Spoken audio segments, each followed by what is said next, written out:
The opinions expressed in the video you are about to see are solely those of BoatTEST.com and its test captain.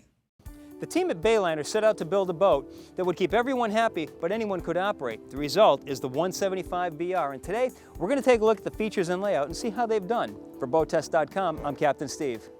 Starting our tour up at the bow, you're not going to find a lot of storage on the 175, so I wouldn't be storing PFDs, I'd be wearing them instead and saving the storage for other things like incidentals.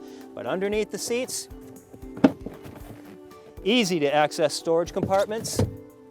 On both sides, space between the seats, 15 inches. So yes, if you're going to be sitting facing each other, you're going to be knocking knees, but nobody sits like that at the bow. You're always going to be sitting with your feet forward.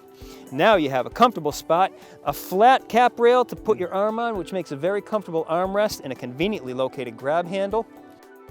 Notice the non-skid on the foredeck to make it comfortable to get on and off the boat. And you can also use it as a launching off point if you want to get off on the beach. And I don't usually point out drink holders, but these are conveniently located. Making our way back to the cockpit, the walk-through windshield measures 17 inches across. Closing off the windshield reduces the breeze a bit. Having it open lets the breeze come right through. I'd like to see a strap here to hold it into the open position without blowing closed accidentally. Dual latches to keep it in the locked position when it is closed. Instead of going with a piano hinge to hold the walk-through windshield in place, they went with twin seat channels that work very nicely. 1 3/4 supports holding the windshield up, and it makes it strong enough to hold my weight. Just ahead of the observer, you've got a very large empty space that you can use for either putting stuff in or using it to put drinks in, ice.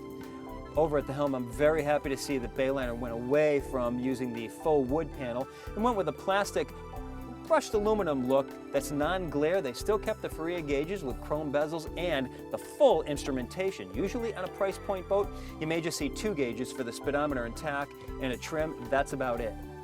Notice that not only is the horn button a completely different switch, but it's also separated from the other switches, so it's easy to spot. And it's a real horn instead of just an electronic Bayliner went with a little bit of a different look with their upholstery this year, gray with white trim, and I really like it. I also like that the bucket seat is not completely wrap around. So instead of having to get in and out of the seat by sliding forward, which you never have room to do, now I can just pivot sideways and I'm out. And it still has a slide adjust and swivel. Space between the seats, 2 feet 2 inches. Naturally, the fore and aft seats lay flat, as we've seen before. For safety, cap rail's 28 inches off the deck. The sole locker is surprisingly wide, ventilated at the top to prevent everything from getting moldy and mildewy. The opening measures 37 inches by 20 inches, and the locker itself goes forward 5 feet 11 inches. I much rather have the engine box in the center with the 2 seats on either side rather than have a sun pad with a bench seat forward taking up cockpit space.